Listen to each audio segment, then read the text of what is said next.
e Republikës Kosovës, e qytetarët Kosovës, dhe tradicionalisht e shqiptarëve është kërkesë minimale.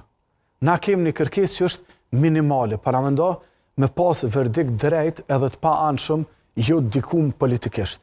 Diçka që ishtë dosh me ka në mirëqenë për një institucion që financohet nga shtetet evropiane. Po ky raport, kur të lexohet nga shtetet financuese, sepse sot gazetarë ndërkombëtarë më kanë kontaktu, shtetet e tyre, aty në ju vend të turp, që shteti i tyre financon një gjykat me gjithë të shkelje. Dhe unë mendoj që është një ditë e jashtëzakonshme Arben, sepse nuk kem më nevojë me fol ne. S'kem nevojë me fol më ne. Nuk kam nevojë unë me argumentu me askënd. Si të takosh me një diplomat, me një ndërkombëtar, ja jap raportin. Llogon emrin e kësaj organizate njojnë të gjithë.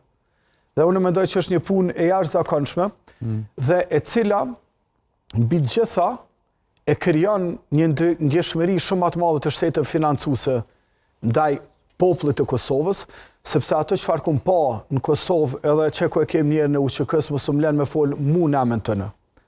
Po s'kum taku njerë në Kosovë që e pranon një rezultat denus për një gjykate kaq të padrejtë. Unë nuk kum taku në Republikën e Kosovës asnjë qytetar që thot unë e pranoj një verdikt se procesi ka qenë fair. Edhe unë mendoj që kjo të ndërkombëtar, të bashkësia ndërkombëtare e krijon një ndjeshmëri të tjetër